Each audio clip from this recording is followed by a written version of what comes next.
L'entreprise est comme le corps humain. Lorsqu'il tombe malade, plus le soin est tardif, plus le rétablissement devient compliqué. De la même façon, lorsque l'entreprise connaît des difficultés et tarde à consulter le tribunal, la solution devient difficile. C'est pour cette raison que le législateur a mis en place de nouveaux mécanismes de traitement des difficultés. Il s'agit de la loi 73/17. Cette loi permet à l'entreprise de faire face à ces difficultés, qu'elles soient internes ou externes, avant qu'elle la mette en péril, et ce, à travers un ensemble de procédures. La procédure de prévention en comporte deux. Premièrement, la prévention interne. Selon la loi, l'entreprise doit respecter les règles de bonne gouvernance lui permettant de prévenir les difficultés qui risquent de compromettre son exploitation. C'est pour cette raison que la loi oblige tout associé ou commissaire aux comptes d'informer le chef d'entreprise de tout dysfonctionnement afin de prendre les mesures adéquates le plus tôt possible. Deuxièmement, la prévention externe. Au cas où l'entreprise n'arrive pas à résoudre toute seule ses problèmes, et avant que cela ne s'aggrave, elle peut solliciter du président du tribunal de commerce l'ouverture de l'une de ces deux procédures. Au cas où la difficulté résulte des conflits internes ou avec les partenaires habituels de l'entreprise, le président du tribunal désigne un mandataire spécial qui intervient pour réduire les oppositions et trouver un terrain d'entente.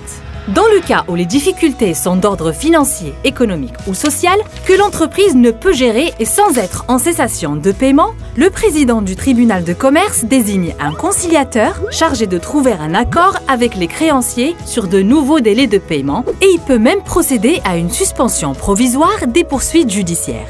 Passons maintenant à la plus importante nouveauté de cette loi, c'est la procédure de sauvegarde.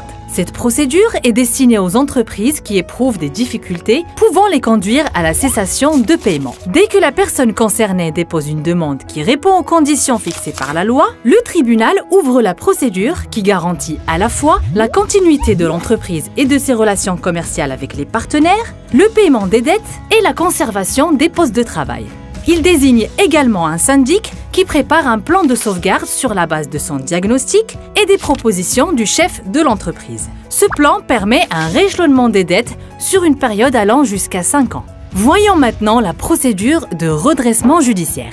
Le législateur permet à l'entreprise qui est en cessation de paiement de demander l'ouverture de cette procédure. Il faut que la demande soit présentée dans les 30 jours de la date de cessation de paiement. Une fois le redressement prononcé, le tribunal désigne un syndic qui dresse un rapport détaillé sur la situation de l'entreprise et propose des solutions en considérant l'intérêt de toutes les parties. Selon le résultat, se présentent 3 possibilités. Le plan de continuation qui permet un rééchelonnement des dettes sur une période allant jusqu'à 10 ans, le plan de cession qui permet de céder des unités de production de l'entreprise et de rembourser les dettes, et enfin la liquidation judiciaire qui est prononcée par le tribunal lorsque la situation de l'entreprise est irrémédiablement compromise. Ce jugement met fin à la vie de l'entreprise et entraîne la vente de tous ses actifs et le paiement de dettes. En conclusion, comme n'importe quel corps vivant, l'entreprise peut aussi souffrir de pathologies et affecter d'autres entreprises. Plus l'intervention est faite en amont, plus les dommages seront minimes et la continuité sera garantie. Comme dit le dicton, il vaut mieux prévenir que guérir.